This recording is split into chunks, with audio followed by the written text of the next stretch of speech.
वह तेजस्विनावधीतमस्तु मा विद्विषावह। ओम शांति शांति शांति। Relax, gently open your eyes. चलिए, आप पढ़ रहे हैं योग की परिभाषा। इसमें कल आपको महर्षि पतंजलि द्वारा दी गई परिभाषा के विषय में बताया। आप इसको नोट भी कर सकते हैं, नोट्स बना सकते हैं, और किताब तो आपको भेजी दी है, उनको पढ़ लेंगे, सब उसी में से आएगा। हम भी उसी में से आपको सारी चीज़ें बता रहे हैं, कुछ चीज़ें ऐड करके, कुछ चीज़ें विशेष तौर से जो समझाने वाली है वो समझा दी जाती है। तो यहाँ अगली परिभाषा महर्षि याज्ञवल्क्य ने दी है, क्योंकि अलग अलग ग्रंथों में, अलग अलग शास्त्रों में ये परिभाषाएं बताई गई हैं। तो महर्षि याज्ञवल्क्य कहते हैं कि यह संयोग योग इत्युक्तो जीवात्म परमात्मनो, अर्थात कहने का तात्पर्य यह है कि जीवात्मा और परमात्मा के संयोग की अवस्था का नाम ही योग है। इसलिए आप देखेंगे हमको शब्द योग ही यूज करना है, योग ही है प्रयोग में आने वाला शब्द। योगा शब्द नहीं होता कुछ भी। लिखने में योगा लिखा जा सकता, लेकिन बोलने में योग ही लिखेंगे। अब किसी का नाम सुनील है, सुनीला कोई लिख देंगे या सुनीला कोई बोलने लगेंगे, तो अंग्रेज तो सुनीला बोल नहीं सकते हैं कि भाई लय तो पूरा ए के साथ लिखा जाएगा। तो इसलिए हमको प्रयास करना है अपने मूल शब्द का प्रयोग करें। चित्त को चित्त बोलें, आसन को आसन बोलें, ठीक है, प्राणायाम को प्राणायाम बोलें, ध्यान को ध्यान बोलें, धारणा को धारणा बोलें। तो इस तरह से प्रयास करेंगे। और कई बार मुंह से निकल जाता है, प्रैक्टिस रहती है कि भाई प्राणायाम अंग्रेजी में बोल के, जब अंग्रेजी में बोलते हैं आसना, प्राणायाम, ध्याना, ठीक है, इस तरह से बोलते हैं, तो वो विशेष तौर से उसका थोड़ा अर्थ बदल सकता है। कोशिश करेंगे, लेकिन समझ में तो आ ही जाता है कि आप किस चीज़ में बात कर रहे हैं। मेन उद्देश्य तो आपको समझाना है। तो यहाँ देखेंगे जीवात्मा और परमात्मा के संयोग की जो एक अवस्था है, उसको याज्ञवल्क्य जी ने बताया है कि ये योग है, इसी को योग कहते हैं। कठोपनिषद में भी योग के विषय में बताया गया है कि यदा पंचावतिष्ठन्ते ज्ञानानि मनसा सह बुद्धिश्च न विचेष्टति तामाहु परमाम गतिम ताम योगमति मन्यते स्थिरमिंद्रियाधारणम अप्रमत्तस्तदा भवति योगो ही प्रभाव। कहने का तात्पर्य यह है कि जब पांच ज्ञानेंद्रियां मन के साथ स्थिर हो जाती हैं, पांच ज्ञानेंद्रियां मन के साथ स्थिर हो जाती हैं और मन निश्चल बुद्धि के साथ आकर मिल जाता है, उस अवस्था को परम गति कहते हैं। अब पांच ज्ञानेंद्रियां, अब ज्ञानेंद्रियों के तो अपने अपने बहुत सारे विषय हैं। पहले तो उनको स्थिर कर लेना, उनको समेट लेना। योग में आप देखें, अष्टांग योग में चीजें बताई गई है ना, यम, नियम, आसन, प्राणायाम, प्रत्याहार, धारणा, ध्यान, समाधि, ये 8 अष्टांग हैं। इसमें जो प्रत्याहार है वो विशेष है, यहाँ इंद्रियों के विषय में बताया जाता है। और ये प्रत्याहार का मतलब होता है कि इंद्रियां, हमारी इंद्रियों को बाहर की तरफ छेदा गया है, अर्थात उनका जो स्वरूप है बाहर की तरफ है, उनका देखना सुनना सब चीजें होना बाहर की तरफ, बाहर के विषय की तरफ, उसको ही मोड़ देना, अंदर की तरफ कर देना ही प्रत्याहार है। अर्थात जो इंद्रियों का आहार है, जो बाहर ले रहे थे, वो उसको उलट देना प्रत्याहार कहा जाता है। तो जब आप उनके हर विषय को अपने अंदर ले जाओगे या अंदर की तरफ कर लोगे, उसको उधर से मुंह मोड़ लोगे, तो तब ही स्थिर हो पाएगी। और जब वो स्थिर होगी तो मन फिर स्थिर होने में ज्यादा टाइम नहीं लगेगा। भगवान ने जब अर्जुन को कहा कि अर्जुन, इस मन को तू नियंत्रित कर, कंट्रोल कर, तो अर्जुन ने बोला कि भगवान, ये मन तो बड़ा चंचल है, ये कैसे नियंत्रित हो सकता है, ये तो बड़ा मुश्किल है। तो भगवान कहते हैं कि हाँ, मुश्किल बहुत है, मैं मानता हूं कि मन बहुत चंचल है और बड़ा मुश्किल है, लेकिन इसकी विधियां हैं। विधि के अनुसार चलोगे तो ये चंचल मन भी आपका नियंत्रित हो जाएगा। तो भगवान ने भी और महर्षि पतंजलि जी ने भी दोनों विधियां बताई, सेम ही विधि बताई, अभ्यास और वैराग्य। आपको बार बार प्रैक्टिस करनी है उस चीज की, तो अभ्यास से वो उत्पन्न हो जाता है, मन नियंत्रित हो जाता है। इसलिए इसमें बताया गया है कि जो 5 ज्ञानेंद्रियों के साथ मन जब स्थिर हो जाता है और फिर वो निश्चल बुद्धि में आ मिलता है। बुद्धि जो आप विवेक का प्रकार है, अर्थात विवेक का निर्णय, विवेक है बुद्धि के अंदर। विवेक कहते हैं सही गलत का निर्णय करना। सही क्या है गलत क्या है उसको विवेक बोलते हैं। तो ऐसी बुद्धि जो सही निर्णय कर पाए, विवेकशील बुद्धि हो, उस अवस्था को परम गति कहते हैं। इंद्रियों की स्थिर धारणा ही योग है, ये बताया जाए। इंद्रियों की स्थिर धारणा ही योग है। फिर आपका कोई विषय आएगा नहीं। विषय आएगा तो योग से चित्त वृत्ति निरोध अपने आप ही हो जाएगा। चित्त की वृत्तियां कहाँ से आती हैं? आपकी इंद्रियों से आती है। आप कुछ सुन रहे हैं तो विचार आएंगे, आप कुछ देख रहे हैं तो विचार आएंगे, आप कुछ फील कर रहे हैं तो विचार आएंगे, आप कुछ स्वाद चख रहे हैं तो विचार आएंगे, आप कुछ सूंघ रहे हैं तो विचार आएंगे। विचार आएंगे ही आएंगे। तो इसलिए उसको हम, जब ये इंद्रिया स्थिर हो जाती तो चित्त वृत्तियां भी रुक जाती हैं, अर्थात हम प्रमादहीन हो जाते हैं। उसमें शुभ संस्कारों की उत्पत्ति हो जाती है और अशुभ संस्कारों का नाश हो जाता है। यही है योग। यदि हमारे अंदर शुभ संस्कार जन्म नहीं ले रहे हैं, हम शुभता की तरफ नहीं बढ़ पा रहे हैं, हम अशुभ संस्कारों को नहीं निकाल पा रहे हैं या दूर नहीं हो पा रहे हैं उनसे, और हम प्रमाद करते जा रहे हैं, तो बड़ी मुश्किल है, फिर योग नहीं। तो योग तो उसी अवस्था का नाम है जो ये अवस्था आपको बताई है।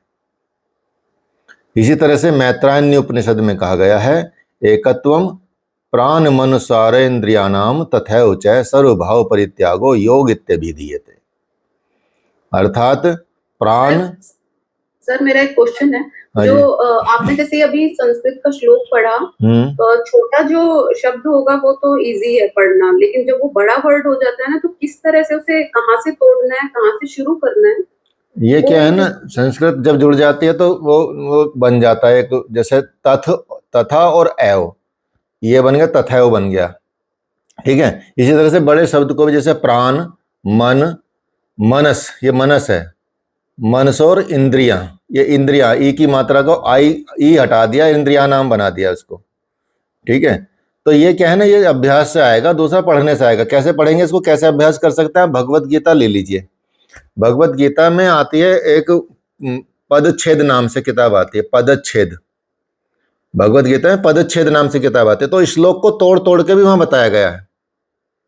तो यदि आप उस एक एक श्लोक को पढ़ेंगे ना और उसके पदच्छेद पढ़ेंगे, तो तोड़ तोड़ के पढ़ेंगे तो आ जाएगा। अष्टक में लिखी गई सारी भगवत गीता मैक्सिमम, मतलब 8-8 शब्दों का, 8-8 अक्षरों का वो है मेल। तो इसका कोई रूल नहीं है, केवल इसकी अभ्यास करना होगा? नहीं, रूल, बिना रूल, संस्कृत तो बिना रूल के होती नहीं है। Sanskrit is the very scientific knowledge. इसके लिए आपको संस्कृत सीखनी पड़ेगी। तो हमारे सिलेबस में है मास्टर में आपका एक पेपर है संस्कृत का, जिसको आपको या तो 2nd सेमेस्टर में देंगे या 4th सेमेस्टर में देंगे। वो आपका क्वालिफाइंग है, वो पास करना जरूरी होता है।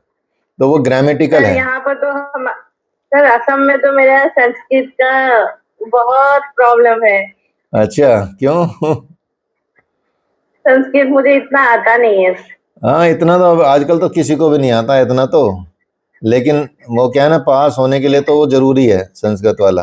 किताब बता देंगे हम आपको। जैसे एक किताब आती है अभी से, यदि आप प्रयास करें, उस किताब का नाम है प्रारंभिक रचनानुवाद कौमुदी। प्रारंभिक रचनानुवाद कौमुदी। ठीक है। अच्छा। उस किताब, पतली सी किताब है, ज्यादा मोटी भी नहीं है। देखो दिखा देता हूँ, ये है। ठीक है। इतनी पतली किताब है, छोटी सी किताब है, बहुत छोटी किताब है। ये तो सर, हाँ, क्या सर? हाँ, तो ये कपिल देव द्विवेदी की किताब है। इसमें क्या है, इसमें 2 महीने का वो है, 2 महीने का मतलब सिलेबस है ये। इसमें बताया गया कि इसमें अध्याय जो दिए गए हैं, मतलब लगभग 30 अध्याय इसमें शायद हैं, तो एक अध्याय को 2 दिन में करना है, मतलब पूरा एक साथ पढ़ने की आवश्यकता नहीं है। तो जब आप इसको कंप्लीट कर लेंगे, इस पतली सी किताब को यदि कंप्लीट कर लिया आपने, तो आसपास मतलब संस्कृत के एक तरह से मास्टर जैसे हो जाएंगे आप, सिर्फ एक छोटी किताब को पढ़ने से। और फिर आप शब्द को मिलाना भी आ जाएगा आपको, ठीक है। तो इसमें कुछ शब्द है, फिर इसके बाद आती है रचनानुवाद कौमुदी, फिर इसके बाद आती है प्रौढ़ रचनानुवाद कौमुदी, इस तरह से आती है। फिर आती है लघु सिद्धांत कौमुदी, यदि आपको बिल्कुल मास्टर बनना है तो फिर बड़ी किताब आ जाती है लघु सिद्धांत कौमुदी, वो है जो अष्टाध्यायी नियम पर आधारित है, महेश्वर सूत्र से शुरू होती है वो, ठीक है।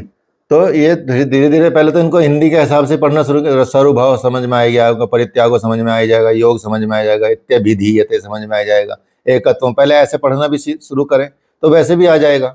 और जहाँ आपको टिपिकल लगता है वो आप थोड़ा सा देख लें, उसमें संधि विच्छेद करके कि किस किस शब्द को पढ़ा बताया गया है।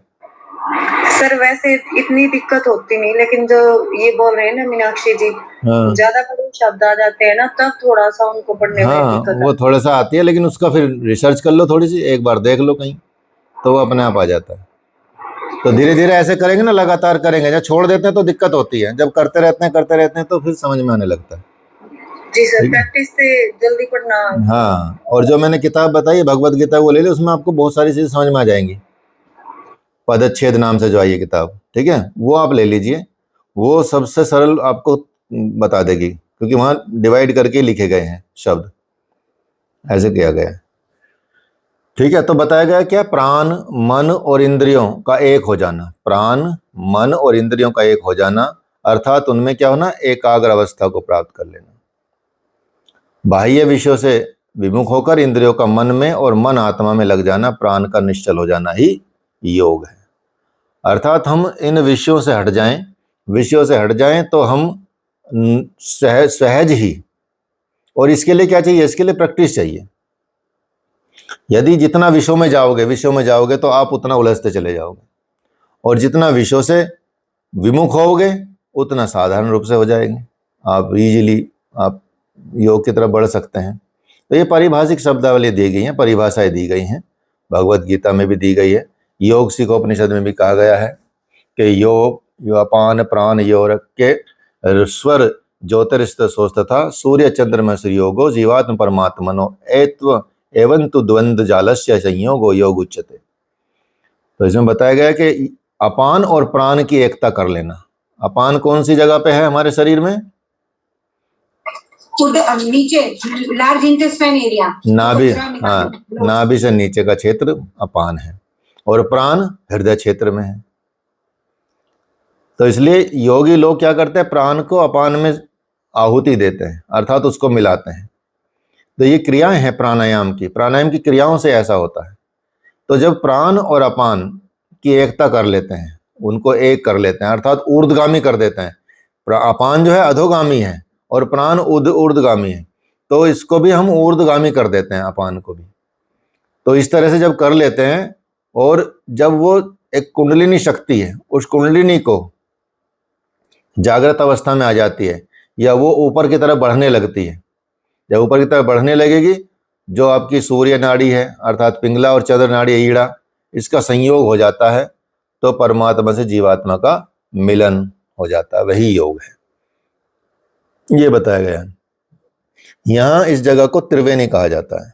ये जो जगह है ना, ये आपकी त्रिवेणी कहते हैं इसको, क्योंकि इसमें संगम है। यहाँ संगम है, किन चीज का संगम है, ईड़ा पिंगला और सुषुम्ना।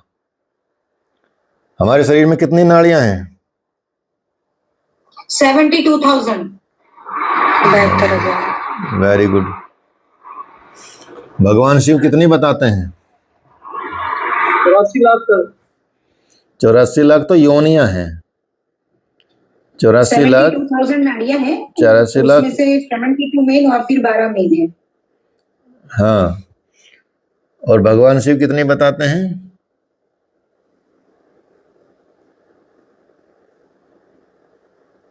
भगवान शिव बताते हैं 3.5 लाख मुख्य नाड़ियां हैं, 3.5 लाख, वो भी मुख्य बता रहे हैं वो। इसके अब सोच लीजिए कितनी नाड़ी हो सकती हैं। हठ योग में बताया है भगवान, बाकी तो संतों ने बताया कि 72,000 हैं, जो सही बोल रही हैं। 72,000 में फिर 14, फिर 3, फिर 3 में से 1, ऐसे मुख्यता की तरफ बढ़ते चले जाते हैं, मुख्य हो जाती हैं। ठीक है, तो इतनी नाड़ियां हैं शरीर में। और नाड़ियां क्या होती हैं? नाड़ियां बेसिकली एनर्जी चैनल्स होते हैं, ये फिजिकल प्रेजेंस नहीं है इनकी। तो हमारी 2-3 मुख्य नाड़ियां हो गई। राइट वाली क्या हो गई? पिंगला, इसे सूर्य नाड़ी भी कहते हैं, ये सबको पता ही है। लेफ्ट वाली क्या हो गई? ईड़ा, इसे चंद्र नाड़ी भी कहते हैं। ठीक है, और इसके मध्य में जब ये दोनों चलती हैं, सुषुम्ना कब चलती है बताइए? सर जब दोनों बैलेंस हो जाता है तब। एक एक बताओ, आप बताओ। सर जब दोनों में बैलेंस हो जाता है तब चलती है सुषुम्ना नाड़ी, जब दोनों सम हो जाती हैं। अच्छा, एक साथ चलती है। और बताओ कोई, ये भी ठीक है। नॉर्मली सुबह और शाम, इसीलिए हमारे हिंदू में प्रभात और संध्या वंदना का ये किया गया है। हाँ बिल्कुल, जो ये बात है, संध्या के समय तो दोनों चलती है, मतलब वो सुषुम्ना चलती है, खुलती है, इसलिए संध्या वंदन बात की गई है कि सुषुम्ना के चलने के समय आपको कुछ नहीं करना, आपको सिर्फ भगवान का प्रार्थना करनी है। अर्थात गेट खुलते हैं भगवान के, जहाँ आप सहज पहुंच जाते हैं। गेट द्वार बंद रहेंगे तो आप खटखटाते रहो, कुछ होगा नहीं। जैसी सुषुम्ना खुलेगी तो समझो द्वार खुल गए। इसलिए संध्या का प्रावधान किया गया, त्रिकाल संध्या। अब त्रिकाल में जो मध्य दिन की होती है वो तो नहीं कर सकते, लेकिन जब काम वाम की वजह से, लेकिन द्विकाल संध्या सुबह और शाम कर सकते हैं। लेकिन जब हर 1.5 घंटे बाद, 90 मिनट बाद एक नाड़ी दूसरी नाड़ी में परिवर्तित होती है, तो उस समय जब ये होता है तो तब भी सुषुम्ना खुलती है, तब सुषुम्ना चलती है। ठीक है, तो वो कुछ टाइम के लिए, लेकिन संध्या के टाइम पे तो आपको काफ़ी महसूस होगा, आभास होगा, इसलिए उस वक्त हमको कोई कार्य नहीं करना होता। अब ये तीनों नाड़ियां यहाँ पे मिलन होता है उनका, और यहाँ पे मिलन पे ईड़ा और पिंगला तो यहीं रुक जाती हैं, सुषुम्ना फिर ऊपर सहस्त्रार तक जाती है। तो ये है हठ योग। यहाँ तक आपको हठ योग आपकी सीढ़ी है राजयोग तक पहुंचाने की। हठ योग आपको हकार और ठकार है शब्द और ठ शब्द चंद्र और सूर्य नाड़ी से रिलेटेड ही है, और उसके मिलन को ही हठ योग कहते हैं। ठीक है, कुछ ऋषियों ने, कुछ लोगों ने इसको हठ पूर्वक करने को हठ योग कहा है, तो वो सिद्धांत ज़्यादा उचित नहीं है। तो ये यहीं बताया गया कि ये जब हम ईड़ा और पिंगला नाड़ी और चंद्र और सूर्य नाड़ी का संयोग हो जाता है, तो ये फिर आप परमात्मा की तरफ बढ़ जाते हैं, और फिर उसका मिलन को ही योग कहते हैं। ठीक है, इसी तरह से भगवान भगवद गीता में भी कहते हैं, योगस्थ कुरु कर्माणि संगम त्यक्त्वा धनंजय सिद्ध सिद्ध्यो स्वयं भूत्वा समत्व योग उच्यते। कि हे धनंजय, तू आसक्ति को त्याग दे। आसक्ति मतलब अटैचमेंट, अनासक्त हो जा, आसक्ति को त्याग कर समभाव, समत्व भाव में कार्य कर। सिद्धि हो असिद्धि हो, अर्थात लाभ हो या हानि हो, अच्छा हो या बुरा हो, कैसे भी सिचुएशन हो, उसमें समता से बुद्धि से कार्य करना ही योग है।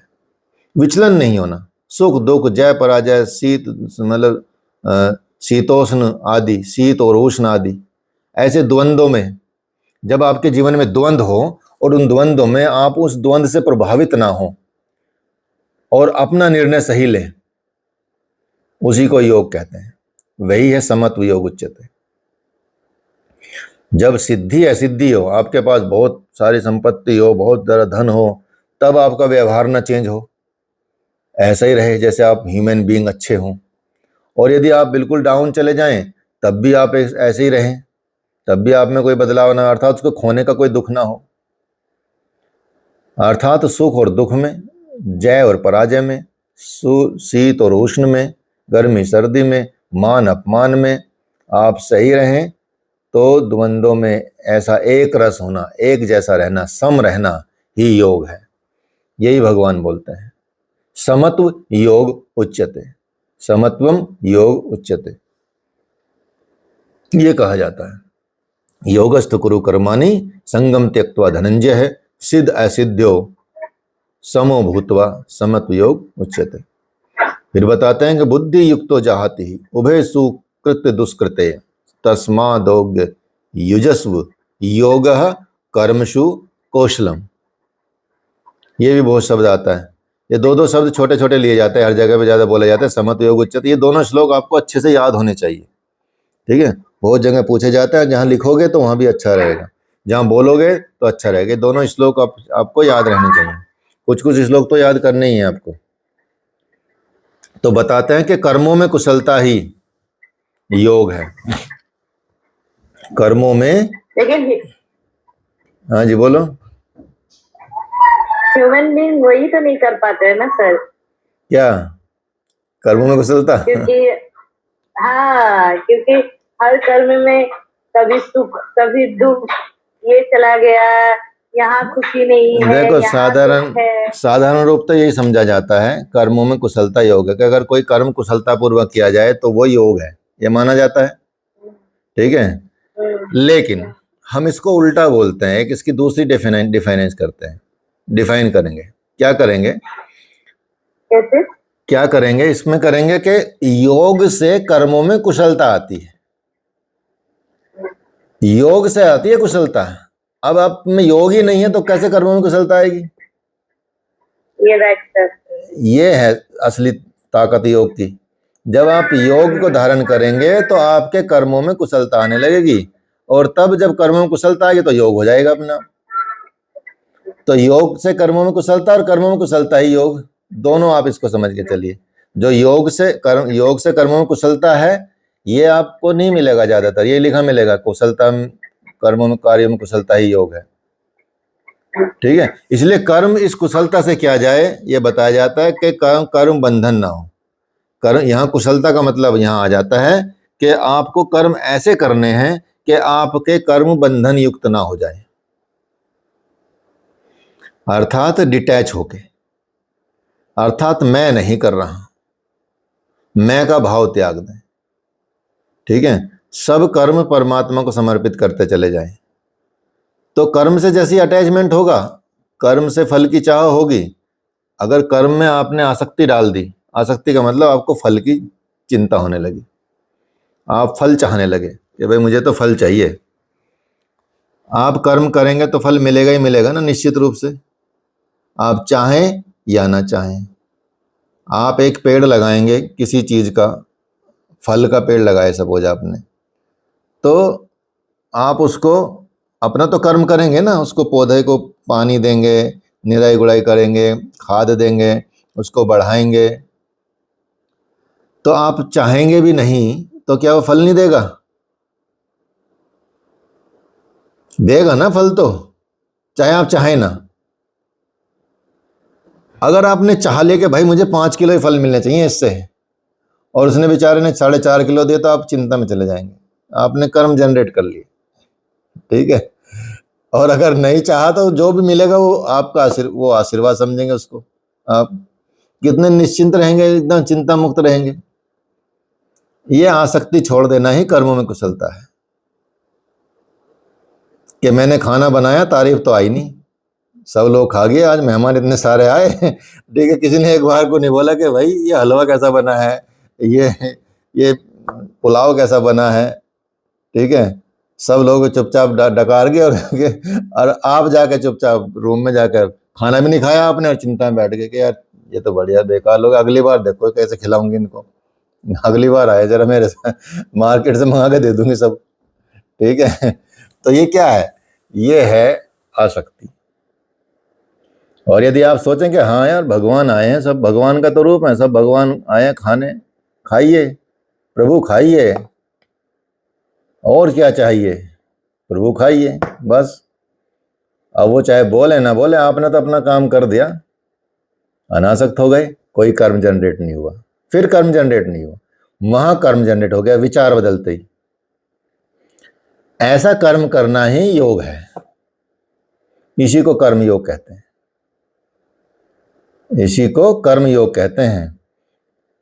कर्मण्यवाधिकारी से कारिष्ते मां फलेषु कदाचित्, कर्म कर फल की इच्छा ना कर, उसका मतलब यही है, फल तो मिलना ही मिलना है, ठीक है, सुदामा जी गए भगवान कृष्ण के पास, अगर वो मांगते कुछ तो उनको ज्यादा नहीं मिलता, बिना मांगे इतना मिल गया, तो मांगना ही क्यों? जब आप भगवान के सामने खड़े, एक राजा के सामने खड़े, तो भैया उनको, राजा को अपने हिसाब से देगा ना काम। अब कोई बोलेगा कि भाई, राजा के पास गया कोई व्यक्ति कि जी महाराज मैं तो बहुत गरीब हूं, बस ऐसा करो 1 महीने का चारा हमारे पशुओं के लिए और 1 महीने का खाना हमारे लिए कर दो, तो राजा दे देगा, ठीक है भी ले जा। और यदि वो जाए जाकर बोलता कि प्रभु कुछ कर दो हमारे लिए, आप देख लो अपने हिसाब से क्या करोगे, तो वो बोलता कि चल 1 गांव ले जा तू, तो राजा तो अपनी औकात से देगा, अपनी औकात के हिसाब से देगा, और तुम अपनी औकात के हिसाब से मांगते हो। तो हमारी औकात उतनी कोई हो सकती है प्रभु के जितनी, तो उन पे छोड़ दो, वो आपको भरपूर देंगे। अर्थात पहले तो वो देखेंगे भाई इसका तो मतलब क्लेश ही खत्म कर रखा है इसने, तो आसक्ति नहीं इसको तो किसी चीज में, ठीक है। तो इसलिए ऐसा होता है, इसलिए कर्म बंधन ना हो उसको कर्म कुशलता कहते हैं। यहाँ पे इस श्लोक में शब्द का मंत्र ये मतलब विषय यही है, लेकिन यहाँ हम ज्यादातर सांसारिक रूप से समझते हैं कि भैया कर्म, अच्छा कर्म करोगे, अच्छे से काम करोगे, बढ़िया काम कर दोगे तो वो कर्मों में कुशलता योग हो जाती है। वो नहीं है। कुशल कर्म क्या होगा? जो अनासक्त होके होगा, जिसमें आपका कर्म बंधन नहीं होगा, वही कुशल कर्म है, ठीक है। तो इस तरह से तो अनासक्त भाव से करना ही कर्म करना ही योग है, क्योंकि अनासक्त भाव से किया गया कर्म संस्कार उत्पन्न नहीं करता और कभी फिर आगे जन्म बंधन भी नहीं होता, क्योंकि कर्मों की कुशलता का मतलब हो गया फल की इच्छा न रखते हुए कर्म करना ही कर्म योग है। तो यहां अब ये कर्म योग भी समझ गए डेफिनेशन के साथ साथ, ये कर्म योग क्या होता है, बस इसको विस्तार करना है। पुराणों में भी अलग अलग जगहों पे योग की परिभाषाएं मिली हैं। ब्रह्म प्रकाशकम ज्ञानम योगस्त्रैतैक चित्ततः चित्तवृत्ति निरोधश्च जीव ब्रह्मणात्मी परः। कहने का मतलब है कि ब्रह्म में चित्त की एकाग्रता ही योग है। यदि आपका मन ब्रह्म में लग जाए, परमात्मा में लग जाए, वहां स्थिर हो जाए, तो वही योग कहा जाता है। वृत्ति निरोध से जो प्राप्त एकाग्रता होती है, जब आपकी वृत्तियों का निरोध हो जाता है तो एकाग्रता प्राप्त होती है। एकाग्रता प्राप्त होने से आप अपने स्वरूप में स्थित हो जाते हैं, अर्थात आपको अपने स्वरूप का ज्ञान हो जाता है, वही योग है। तो कुछ लोग कहते हैं शिव और शक्ति का मिलन ही योग है, अर्थात उस एनर्जी का मिलना ही योग है। शिव शक्ति में यही आ जाता है आपका ईड़ा पिंगला नाड़ी, एक एनर्जी वाली है और एक कोल्ड नाड़ी है, तो ये शिव और शक्ति नाड़ी है। लिंग पुराण में भी बताया गया कि लिंग पुराण में महर्षि व्यास ने योग के लक्षण किया है कि सर्वार्थ विषय प्राप्तिरात्मनो योग उच्यते। आत्मा को समस्त विषयों की प्राप्ति होना ही योग कहा जाता है। तो इसलिए इसमें बताया जाता है कि योग सिद्धि इसका फल बताया गया है कि यदि आपको इस तरह की प्राप्ति हो जाती है, आत्म रूप में स्थित हो जाते हैं और सारे विषयों को आप एक नदी की धारा की तरह से मिला देते हैं और उनका अस्तित्व समाप्त हो जाए। जैसे बाकी हमारी इंद्रियां हैं, इंद्रियां कहाँ विषय चली जाती हैं, इकट्ठी हो जाती हैं, जाके मन में इकट्ठी हो जाती हैं। मन का वहाँ विलय हो जाता है, मन का विलय फिर बुद्धि में हो जाता है, बुद्धि का विलय फिर आत्मा में हो जाता है। इस तरह से वहाँ विलय होता जाता है और एक दूसरे की समाप्ति होती चली जाती है और फिर वो एक योग हो जाता है। वहाँ सब वृत्ति निरोध हो जाता है और वृत्ति निरोध होने के साथ ही आपका विषय योग का वहाँ कंप्लीट हो जाता है, अर्थात वो योग आप प्राप्त कर लेते हैं। वृत्ति निरोध के बिना कोई सामर्थ्य नहीं प्राप्त हो सकता, मतलब इसके बिना ये योग का जो सामर्थ्य ये प्राप्त नहीं हो सकता। जब तक आपकी वृत्ति बनी रहेगी, आपके कर्म जनरेट होते रहेंगे। तो वृत्ति को रोक लेना या वृत्ति को बदल लेना, वृत्ति को ऐसा कर लेना कि अपनी वृत्ति को ऐसा कर लेना कि वो योग के लक्षणों से युक्त हो जाए। योग का ये लक्षण नहीं है कि आप वृत्ति में रहें और योग को प्राप्त कर लें। तो वृत्ति निरोध के बिना ये सामर्थ्य प्राप्त नहीं हो सकता। ऐसे ही अग्नि पुराण में कहा गया है कि योग मन की एक विशिष्ट अवस्था है। जब मन में आत्मा को और स्वयं मन को प्रत्यक्ष करने की योग्यता आ जाए, अर्थात आप जान जाएं कि मेरा मन क्या है, मन को प्रत्यक्षीकरण हो जाए, मन का प्रत्यक्षीकरण हो जाए, अर्थात उस ब्रह्म के साथ संयोग हो जाए। संयोग का मतलब यह है कि उसकी एक रूपता आ जाए। जैसे एक बार क्या हुआ, जो हमारे गुरुदेव हैं उनसे एक लड़के ने प्रश्न किया, जैसे कि ब्रह्म ज्ञानी बोलते हैं ना, कुछ संतों को ब्रह्म ज्ञानी बोलते हैं कि ये ब्रह्म ज्ञानी संत हैं, ठीक है। तो रहस्य हैं, छिपे हुए रहस्य रहते हैं ऋषियों की वाणी में और संतों की वाणी में, रहस्य छिपे होते हैं, वो डायरेक्ट कुछ नहीं बोलते, लेकिन उसको समझ लेना जरूरी पड़ता है। तो उस लड़के ने प्रश्न किया, मध्य प्रदेश से आया था, ग्वालियर से। उसने किया कि गुरुदेव, हमने सुना कि आप ब्रह्म ज्ञानी संत हैं, ब्रह्म ज्ञानी संत हैं, तो कि बहुत लोगों ने बोला कि आप ब्रह्म ज्ञानी हैं, ब्रह्म ज्ञानी हैं, कि क्या सचमुच में आप ब्रह्म ज्ञानी हैं? अब उसने ये प्रश्न किया। अब गुरुदेव ने उसका प्रश्न का उत्तर थोड़ा सोच के, मतलब थोड़ी देर चुप रहे और फिर बोला कि अगर मैं ब्रह्म ज्ञानी हो जाऊंगा तो मैं ब्रह्म से अलग हो जाऊंगा, अर्थात उसको जानने वाला उससे अलग है। कहने का तात्पर्य यह है कि उस स्थिति में वह वही हो जाता है, ब्रह्म ही हो जाते हैं, ब्रह्म ज्ञानी नहीं बचते हैं। ब्रह्म ज्ञानी की अवस्था भी एक पहली अवस्था है जिसमें आप ब्रह्म और अलग हैं। तब आप किसी चीज के ज्ञाता होंगे तो वो चीज अलग होगी जिसके आप ज्ञाता होंगे, और आप अलग होंगे। लेकिन जब वो एक ही हो जाएंगे, आप और वो एक ही हो जाएंगे, तो फिर वो योग हो जाएगा, तो फिर ब्रह्म ज्ञानी हट जाएगा, स्वयं ब्रह्म हो जाते हैं। तो वो तो पता नहीं समझा नहीं समझा, लेकिन हमको समझ में आ गया, ठीक है। ये क्वेश्चन है। हाँ जी। जैसे जो ये पूरी दुनिया में जो टॉप प्लेयर होते हैं, खिलाड़ी होते हैं अपने अपने फील्ड के, हाँ, एक तरीके से तो ये अपनी मतलब अपने स्पोर्ट्स के अपने जो भी स्किल है उसके तो परम ज्ञानी है, परम वो हो गए एकदम से अनुभूति वाला। हाँ, एक बॉक्सर है मीरा भाई, चांदवी के नाम वेट लिफ्टर है, ये तो 15-20 साल से बिल्कुल टॉप पे ही है। हाँ, और नीरज चोपड़ा वगैरह और भी एथलीट है बहुत सारे जो वर्ल्ड क्लास है। बिल्कुल। एक तरीके से अपनी फील्ड में मतलब एक तरीके से योग से ही कनेक्टेड हो गए अपने, मतलब मास्टर वहां पर। हाँ, इनको वो ज्ञान हासिल हो गया होगा। नहीं, वो ज्ञान हासिल नहीं हुआ वहां पे, वो अनासक्त नहीं है ना, वो आसक्त है। जी जी। वो अनासक्त नहीं है, उनको चाहा है, उनको हाँ, वो उसमें आसक्ति है पूरी उनकी हर चीज में, और आसक्त है कि ही वो कर भी पा रहे हैं। जी जी। आसक्त रह के भी वो कर्म में उनकी कुशलता तो है, लेकिन वो योग वाली कुशलता नहीं है। वो सांसारिक जो अपरा विद्या होती है ना, साइंटिफिक कुशलता, साइंटिफिक नॉलेज या साइंटिफिक जो अपरा विद्या होती है, पराविद्या वाली नहीं है। योग है पराविद्या वाली चीज, और ये संसार है अपरा विद्या वाली चीज। तो उनको अपरा विद्या की हाईएस्ट नॉलेज है। सामान्य मनुष्य के लिए, जैसे एक आम आदमी जो रहता है, हम बचपन से एकेडमिक जो बच्चों को हम करते हैं नर्सरी से लेकर 12वीं या पोस्ट ग्रेजुएशन तक, तो कोशिश तो हम यही करते हैं उसको जो सांसारिक जीवन उसी की तरफ से, तो उसी की तरफ तो भेजते हैं, उसी तरह से पढ़ा रहे हैं। वही है उद्देश्य सबका। तो ये उसमें जो परम से मिलने का जो एक अनुभूति है या जो भी एक पोजीशन है या सिचुएशन है, वो कैसे मनुष्य यानी कि हमारा समाज या हमारी सोसाइटी आगे।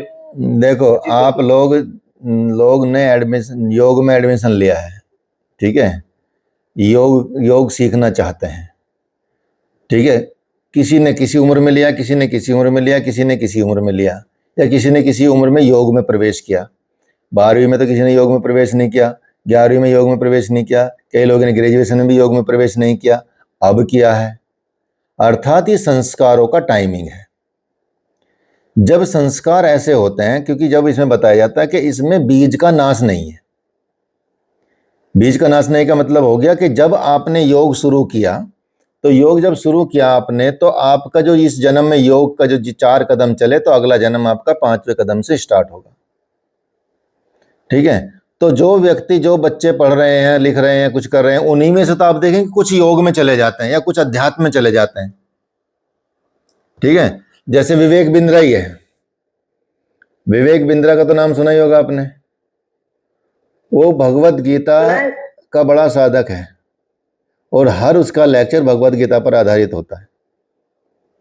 ठीक है, वो इस्कॉन में रहा है, वहाँ पढ़ाई लिखाई की है, संसार में ही है अभी, लेकिन वो अध्यात्म की तरफ भी है। वो ऐसे उसको मतलब कोई परेशानी नहीं होगी अगर उसका चीज़ें कम होती हैं ज़्यादा होती है, इससे कोई फर्क नहीं पड़ना उसको ज़्यादा, क्योंकि वो उस चीज़ को प्राप्त कर चुका है।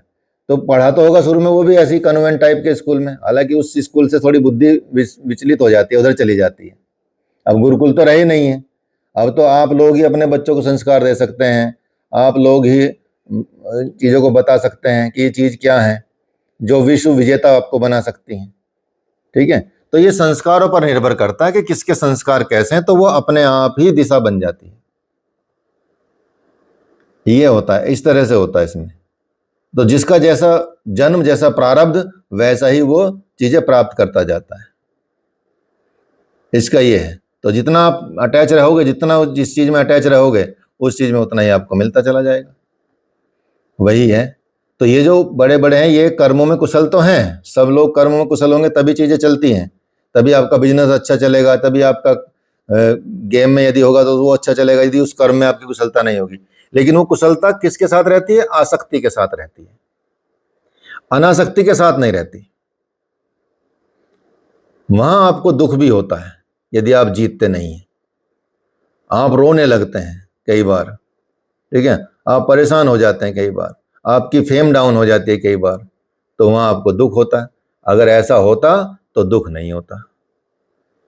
तो उसको कर्मों की कुशलता नहीं बोलेंगे, उसको इस अध्यात्म के हिसाब से, योग के हिसाब से, जो योग की परिभाषिक शब्दावली है उसके हिसाब से। बाकी सांसारिक रूप से तो वो कुशल है ही, उनसे कुशल तो कोई है ही नहीं। एक क्वेश्चन हो रहा है सर इसी में, जैसे ये तो हो गया स्पोर्ट्स से रिलेटेड, एक क्वेश्चन हो रहा है, जैसे सर ये बहुत सारे जो फिजिसिस्ट है या केमिस्ट्री है, बायो वाले हैं, ये मतलब बहुत बड़े लेवल के वैज्ञानिक हैं जिन्होंने अलग अलग चीजें खोज करी है जो संसार में पहले से मौजूद थी, लेकिन उनको आउटपुट सोसाइटी को दिया, जैसे बल्ब बनाया, पंखा बनाया, एसी बनाया, कुछ भी बनाया, XYZ लैपटॉप बनाया। तो क्या सर ये लोग भी अपने कर्म में मतलब आसक्त है, या ये लोग कर्म में योग से जुड़े हुए हैं, मतलब जो आप कहना चाह रहे हैं? नहीं, जैसे ये आती है ना विद्या, ये चीज भी तभी आती है जब आपके पूर्व जन्मों का ऐसे संस्कार हों। जैसे आपको स्थिति प्राप्त नहीं, गति प्राप्त नहीं, या कह सकते हैं परमात्मा प्राप्त नहीं हुए, आपने इस जन्म में तप किया, ठीक है, तो अगला जन्म आपका क्या होगा? बड़े ऋषि मुनि का हो सकता है या साइंटिस्ट का हो सकता है। और उनके सपनों में भी आती हैं चीजें, कई आविष्कार तो सपनों में भी हुए हैं, आप सोचेंगे। हाँ जी, हाँ जी। सोते सोते भी हुए हैं। किसको आएंगी? जिसकी कनेक्टिविटी हाई होगी।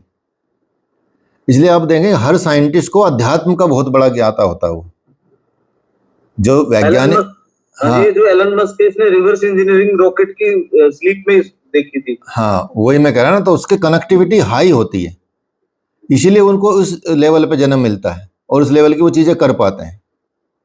इससे पहले उनका तप रहता है। जैसे अगर कोई राजा भी बनेगा ना, उससे पहले उसका तप रहेगा। आप नाम एग्जाम्पल देख लीजिए, भूटान के राजा है ना, भूटान देश है ना, भूटान।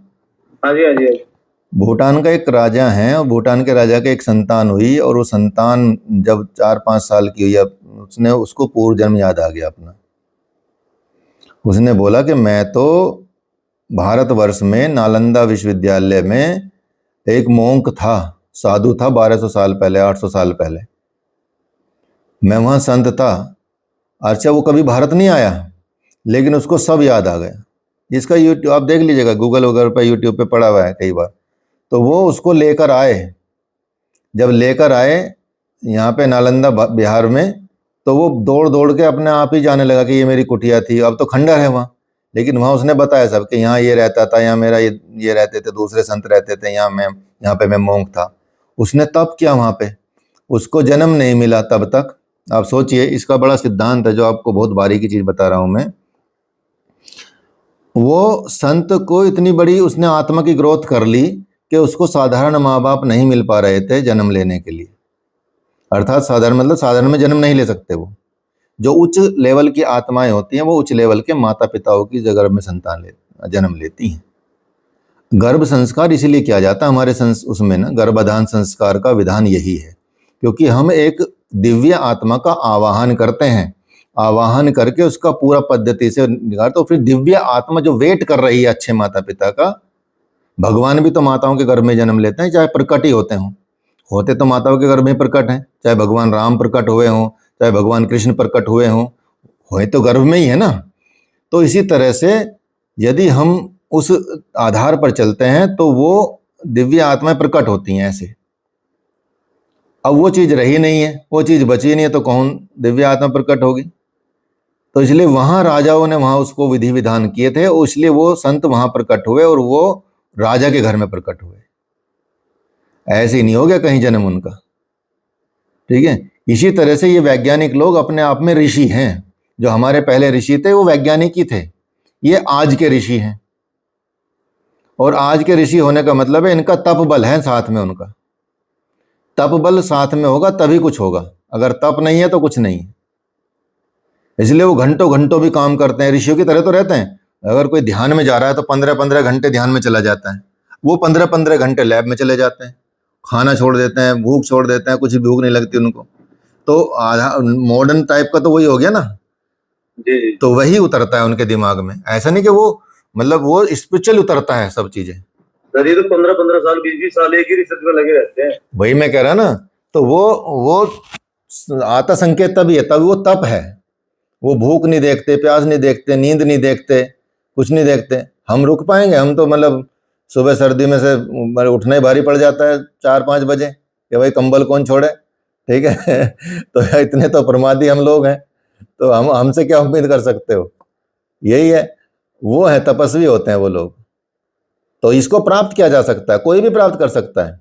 शरीर ही तो है, हर चीज वही है। आपके अंदर भी वही आत्मा है, उनके अंदर भी वही आत्मा है। लेकिन जो कर्म में जो योग है ब्रह्म से मिलने का, वो एक अलग है। हाँ। और समाज में जो टॉप लेवल पे लोग बैठे हैं अपने अपनी फील्ड के चैंपियन, हाँ, अलग है। हाँ। और जो वैज्ञानिक हैं और जो अपनी फील्ड की रिसर्च कर रहे थे किसी भी फील्ड में, हाँ, वो अलग है। लेकिन है सब कर्मों का फल, ये है सब कर्मों का फल, अर्थात बिना कारण के कोई वहां नहीं है। कुछ कारण हुआ होगा तभी वहां आए हैं, पूर्व जन्म का हो चाहे किसी भी जन्म का हो। ये सब कर्मों का मतलब ये साइंटिफिक सिद्धांत है। ये आप समझेंगे जब उपनिषद वगैरह पढ़ेंगे, वेद वगैरह पढ़ेंगे, तो आप समझ जाएंगे इस सिद्धांत को। बाकी साइंस की किताबों से ज्यादा समझ में आने वाली बात नहीं है, ये यहाँ आप समझेंगे जब सृष्टि का रहस्य समझेंगे, ठीक है। तो कोई तो हमारी वाली फील्ड में भी आके योग को नहीं समझ पाता, वो सिर्फ शरीर को मोड़ने तक में ही रह जाते हैं। आजकल तो यही चल रहा है। आजकल तो ये चल रहा है। अभी तभी तो देखो रिसर्च हुई है ना, एक रिसर्च हुई है कि जो जैन जी नाम से शब्द आ रहा ना आजकल, बहुत ज्यादा पॉपुलर है। ऐसा कभी नहीं हुआ इतिहास में कि पिछली जनरेशन जो है अगली जनरेशन, 2 जनरेशन में ये देखा जाए तो इंटेलिजेंसी जो लेवल होता है वो अगली जनरेशन में ज्यादा होता है, ये माना गया। ये रिसर्च आई है। लेकिन ये पहली जनरेशन है जो पिछली जनरेशन से बुद्धिहीन है, मतलब एकदम ठस है, कुछ नहीं पता उसको ज्यादा। पिछली जनरेशन बहुत इंटेलिजेंट है, उनकी जो औलादे हैं वो एकदम ठस। क्यों? क्योंकि बुद्धिहीन बना दिया गया सोशल मीडिया के द्वारा। बस दिमाग में रील और लाइक और शेयर और व्यूज ये रह गए। एकदम एकदम सही बताया सर, बिल्कुल। आजकल तो यही जनरेशन चल रहा है, बस यही है। यहाँ आप जी, आप सोशल मीडिया में सर देखोगे तो योग का मतलब बस शरीर का मुड़ना, ये वो यही है, वही है। योग की तरफ तो कोई है नहीं। यहाँ क्लास करने के बाद जो चीज यहाँ सीखने के लिए मिल रहा है वो तो इंटरनेट में कभी नहीं मिलता। नहीं, मिल ही नहीं सकता, वो तो आपको कहीं देखने को भी नहीं मिलेगा। इसलिए हम क्या बोल रहे हो? मन शांत रहने लग जाता है मोहित। ट्रेंडिंग में चल रहा है आजकल। हाँ, है ना, वो व्यूज के लिए, उसके लिए वही तो योग का तो असली मीनिंग भूल ही गए ना, योग का असली अर्थ भूल गए। बताओगे ना तो व्यूज कमाएंगे 50, 100, 200, लेकिन तो भाई देख तो हमारा चैनल यूट्यूब वाला चैनल किस चीज से भरा हुआ है। आपने देखा होगा 1-1 घंटे के 2-2 घंटे की वीडियोस हैं, लेकिन वहां व्यूज नहीं मिलेंगे आपको। और अगर मैं कुछ ऐसा ही नाटक करने लगूं, कुछ ऊट-पटांग हरकत करने लगूं, तो आप देखेंगे व्यूज ही व्यूज मिलेंगे और इनकम अलग से बढ़ेगी, ठीक है। तो कर तो हम भी सकते हैं लेकिन हम करते नहीं हैं, ठीक है, वो चीजें। तो इसलिए उसकी आवश्यकता नहीं है। अगर आपको कहीं अमृत मिलेगा तो कम ही मिलेगा। अमृत कम होता है, विष फैला हुआ है चारों तरफ। तो वो ठीक है भाई, अपने जीवन चलाने के लिए वो कर रहे हैं, लेकिन उसमें भी बहुत वल्गरिटी आ गई, योग में वल्गरिटी आ गई है, कपड़े बदल गए हैं। आप देखेंगे लड़के लड़कियां क्या क्या दिखा के अपना योग कर रहे हैं, सोचो। नाम चेंज हुए हैं, योगा और म्यूजिकल योगा, ऐसे नाम। हाँ, बियर योगा, ये योगा, ठीक है, बियर योगा भी चल रहा है आजकल, मतलब काफी पॉपुलर है विदेशों में। अब कहाँ से योगा, योगा है ना, योग नहीं है। नया ट्रेंड आया है, goat yoga, dog yoga and beer yoga. हाँ, डॉग को बाजू में रख के योगा करो तो डॉग योगा, बस करो तो बॉट योगा, यही है चक्कर। बियर योगा। तो ये सिद्धांत तो कौन पढ़ेगा बताओ? इनके एक को भी परिभाषा पता होगी किसी की? चलो एक ही भगवत गीता की परिभाषा निकलवा दो उनसे कि भाई ये भगवत गीता के 48वें और 50वें श्लोक में क्या लिखा है, ये बता दो, पहले दूसरे चैप्टर के, ठीक है। समझ में नहीं आएगा क्या है, श्लोक याद भी कर लेंगे तो क्या समझे? कर्म योग कर्म सु कौशलम सबको पता होगा, लेकिन क्या कर्म कौशलम है वो बता दो जरा। आप सब आप 100 से पूछेंगे 2 बता पाएंगे। सर एक्चुअली मेरे मम्मी 75 इयर्स के हैं, तो वो बोलते थे कि उनके समय में पाठशाला हुआ करती थी भारत देश में, जैसे पिछले में मदरसा होता है ना, वैसे आधे घंटे का होता था, वो हम सब जाते थे, वहां जाके सारे श्लोक बुलाते थे। एक फर्स्ट ईयर में, सेकंड ईयर में गीता के श्लोक बुलाते थे। अभी वो पाठशाला कल्चर ही फिनिश हो गया है, हाँ, खत्म हो गई। गुरुकुल होते थे ना, गुरुकुल। हाँ, बच्चे वो दिया जलाएंगे, अगरबत्ती करेंगे, तभी तो श्लोक उठेगी ना। आप जब आओगे तो आपको एक गुरुकुल में ले जाएंगे, यहाँ पे पास में गुरुकुल है, ठीक है। वहाँ बच्चे मतलब वहीं रहते हैं, वहीं मतलब वो, और गरीब बच्चे भी रहते हैं, ज़्यादातर गरीब बच्चे ही हैं जिनको वो पढ़ाते हैं। और वो सारा काम यही मानव मिशन उसका है, मानव मिशन मंदिर का है, मानव मिशन वालों का है, दिव्य मिशन वालों का है। तो यहाँ पे यही है पास में, चिल्ला गांव के पास। तो वहाँ अभी हम गए थे, योग का उन्होंने प्रोग्राम, एक बड़ी संस्था है एक योग की इंटरनेशनल, उसने हमको बुलाया था कि जी आप यहाँ पे योग करा दीजिए बच्चों को। तो वहाँ योग की क्लास होती भी पहले से ही। तो उस गुरुकुल में सारा काम बच्चे करते हैं, बस खाना बनाने को छोड़ के। यहाँ तक कि नाई भी जो शेविंग करते हैं ना, बच्चे ही करते हैं सीख के लोगों की। तो वहाँ स्टूडेंट ही हैं, सारा काम। और वो मतलब बड़े बड़े पाठ भी करते हैं, मंत्रों का भी, सब चीज़ें वो करते हैं। सारा का सारी जिम्मेदारी सफाई का से लेके सब चीज़, लैब को संभालना, लाइब्रेरी को संभालना, सब पूजा पाठ करना, मंदिरों में पाठ करना, ये सारा, और ये सारा बच्चे संभालते हैं गुरुकुल में। वो ऐसा गुरुकुल बना रखा उन्होंने। स्कूल में थोड़ा भी करा देंगे टीचर तो बोलेंगे चाइल्ड लेबर, बच्चों के ऊपर अत्याचार कर रहे हैं। हाँ, आजकल तो ये फ्रंटनेस आई है, फियरलेस आया है, तो उनको एहसास ही नहीं है कि हार्ड वर्क क्या होता है। हाँ, पूरी प्लेट मिल गई। इसलिए तो कमजोर होते हैं वो, इसलिए तो बस गालियां दे सकते हैं। जैसे जैन जी यहाँ गाली दे रहे थे अभी उसमें आके, वो सिर्फ गालियां दे सकते हैं, उसी से उनका जीवन चल रहा है, वही चल रहा है। बस वहाँ पॉपुलर भी हो गया, बल्कि उनका फायदा ही हो रहा है कि वो पॉपुलर हो गए, उनको पैसा मिल रहा है। तो वो सारी चीज़ें तो खत्म ही हुई ना। इसलिए आप मतलब मेन हमारा उद्देश्य बेसिकली यही है कि हम कुछ यहाँ पे चीज़ें बचा के रखें, कुछ गड़बड़ ना होने दें, उस विद्या को बचा के रखें। जैसे बड़े बड़े कुछ आश्रम बचा के रखे हुए हैं, जैसे शिवानंद स्कूल है ऋषिकेश में, वो बचा के रखता, वो आश्रम है शिवानंद जी का, वहाँ बड़े तरीके से योग कराया जाता है, ठीक है। तो ये सारी चीज़ें, 1-1 महीने का वहाँ कोर्स होता है, 2-2 महीने का। और वहाँ पे अंग्रेजों को तो एंट्री ही नहीं है, सोचो, अंग्रेज वहाँ एडमिशन नहीं ले सकते, ठीक है। तो ये पहले लेते थे, देते हैं जो ट्रेनिंग देते हैं ना, हाँ, पढ़ने का रोना आ जाता है, ऐसा होता है कि भाग जाए। मैंने किया है, वो ऋषिकेश की ब्रांच है ना एक, हाँ, तो स्वामी शिवानंद जी के जो शिष्य थे स्वामी चिन्मयानंद जी, और स्वामी आज्ञानंद जी, जो कि देहरादून में आईपीएस वालों को 25 या 30 इयर्स तक उन्होंने ट्रेनिंग दी थी। हाँ जी, तो भाग जाने का मन करता है, सुबह 5 में उठा के रात को 10:30 बजे, वही सकते हैं आपके। तो ये बढ़िया परंपरा है अभी भी, तो वही फॉलो करनी चाहिए। यहाँ पे भी चीज़ों को इसी तरह से आपको धारण करना है। ऐसे नहीं कि आप इधर आप आसन करें, अच्छा परफेक्शन के साथ करें, बहुत अच्छे से करें, उसको समझें। आसनों की सिद्धि होती हैं, आसनों की अपने आप में सिद्धि होती हैं। जैसे मयूर आसन, यदि आपको मयूर आसन की सिद्धि हो जाती है तो वो विष को तो पचा ही देता है। यदि आपको कोई विष दे भी दे तो उसको भी डाइजेस्ट कर देता है, लेकिन कोई विष देने वाला होगा उसके भी विचार बदल जाते हैं। सिद्धि से मतलब ये होता है, ठीक है। हर आसन की ऐसी अपनी अपनी सिद्धियां होती हैं, उसको समझना बड़ा आवश्यक है। ऐसा नहीं कि जिम्नास्ट बन जाए, हर एक जिम्नास्ट सारे आसन कर सकता है, कर नहीं सकता बताओ। लेकिन क्या उसको आसन और जिम्नास्ट में अंतर समझ आएगा? नहीं आएगा।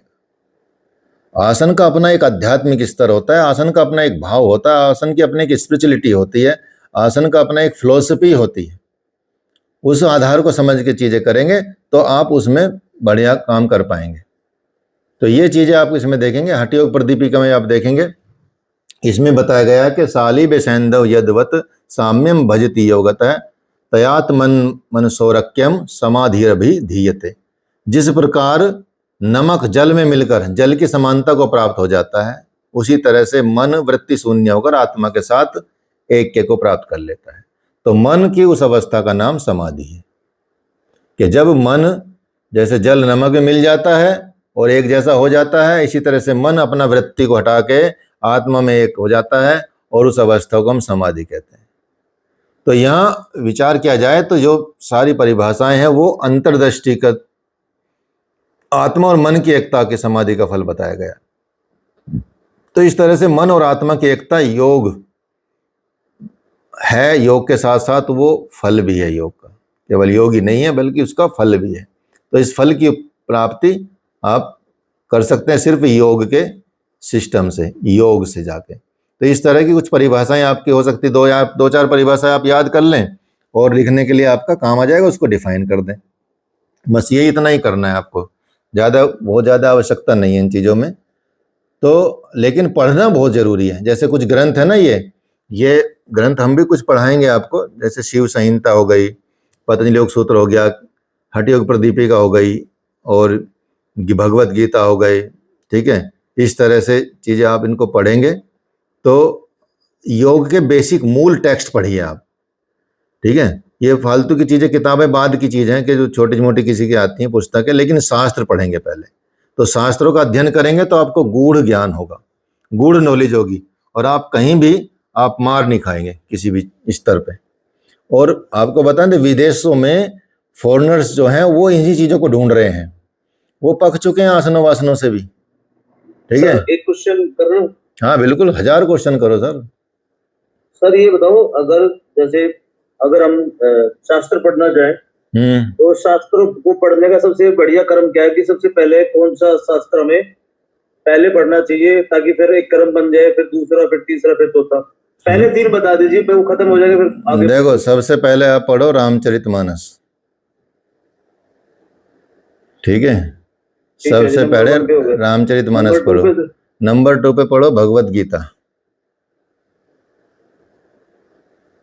ठीक है जी। नंबर 3 पे सर? नंबर 3 पे पढ़ो आप, अभी पढ़ लो महाभारत। ये सर आपने 6 महीने प्रोग्राम दे दिया। देखो, रामचरितमानस से बहुत उद्धार होगा, इसलिए मैंने बताया।